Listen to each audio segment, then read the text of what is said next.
Welcome to the reading of Leo. This will be a general tarot reading for any sun, moon, rising, primary, or stellium placements. Cross watchers are welcome.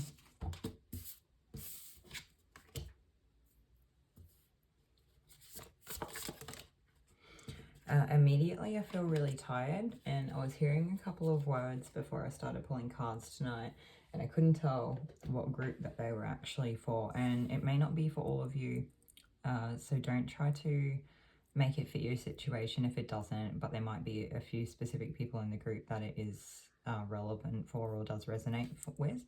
And I was getting something about like narcissists,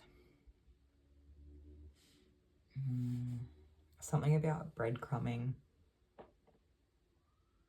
I can't remember the other one now. We'll keep going. We'll see if it comes up again, because if it's important enough, it will, or it'll come out in another form that we need to understand. Maybe something more helpful anyway, so that's fine. Okay, moving on. So we are starting off with the Nine of Wands, and I feel like this is just like having defenses built up because of like real world lessons that we've learned, and realizing that maybe we can't trust everyone, and sometimes we need to be discerning of the people that, you know, like the company we keep and the people we keep around us and who we let in. As long as we don't build our walls too high that we isolate ourselves, then it's fine. I see that like at this point in time, it still looks like you very much encompass your own light, and you actually don't need other people's light. You're not there for validation from others, and you light up your own life. Like, you have that spark, passion and wisdom there. You don't really need anybody else anyway. So I think the fact that you can recognize that is like beautiful. It's really wonderful. Like truly beautiful. Yeah, I do think there's like an element there of, I don't know if it's saying that like you have good self-expression and confidence within yourself, or if it's kind of like that first flicker of those elements of like that self-expression and confidence in yourself. So maybe whatever this experience is that you've just recently come out of or have sort of lived through has given you that glimmer of hope, and that glimmer of hope is enough drive like to give you something really positive to focus on, but it kind of like lights you up at the same time. Maybe this has given you some sort of like new profound meaning or purpose or something. I'm not sure what it is, but whatever it is, if you can tell, if you understand what this is and it resonates for you, and you know, like I feel like for the people in this group that this specific message is for, you'll definitely know what it is, that it's actually really significant for you anyway. So sometimes like balancing the real world, like responsibilities and problems and the things that we have to deal with on a day-to-day, with like our connection to spirit and the mental space, and just like all the things that I'm getting the energy of the things that you can see versus the things that you can't see. And it's really hard to, you know, not overdo it in one area, especially like the things that you can see, because you can see and other people can see. Whereas like we don't want to let go of the things that we can't see. They still need to be like nurtured and looked after.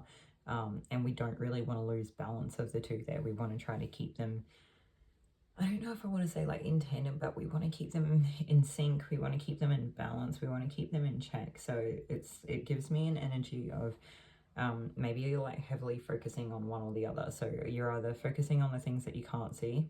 Maybe it's like an internal struggle, although this doesn't feel internal, but given that past Nine of Wands card, it could be internal. If it's an external thing, it's like focusing on what you can see and not giving enough credit to the things that you can't.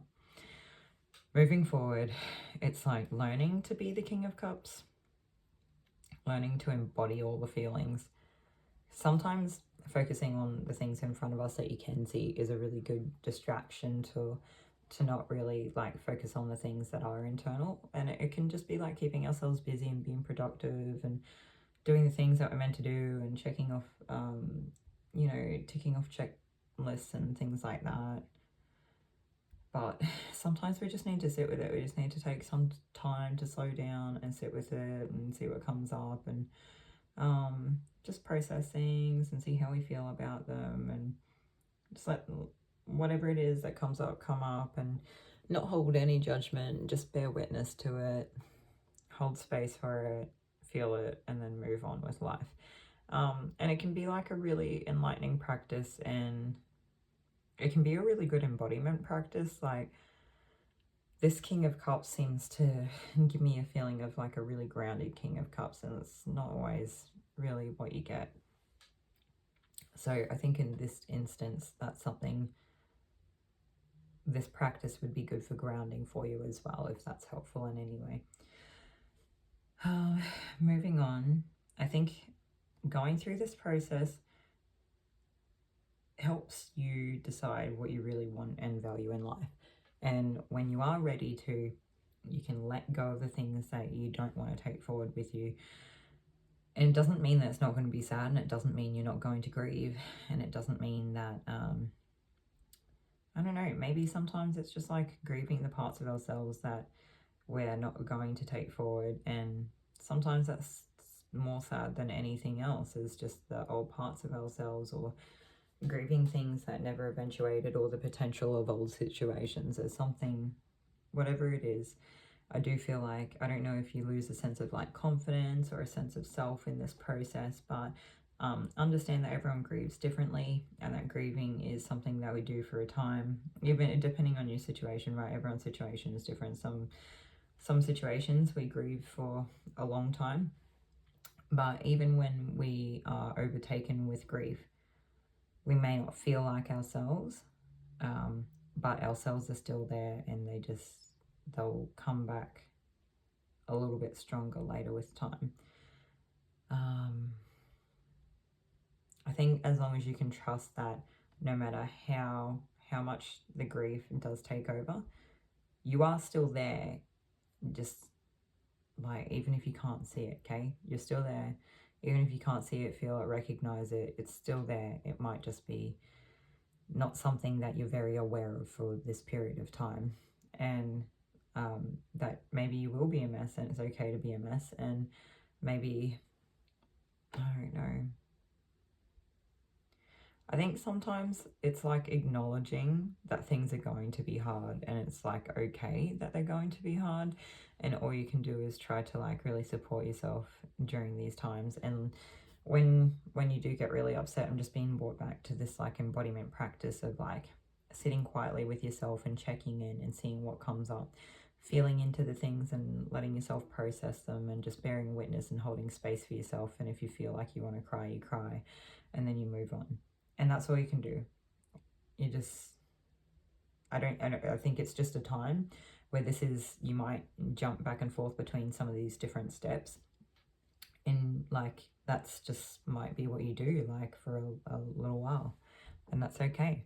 And look, I don't know how long this will last. This is supposed to be for the month of August, okay? So hopefully you'll get through August in the best way that you can. Hopefully this resonates for you. Please let me know in the comments.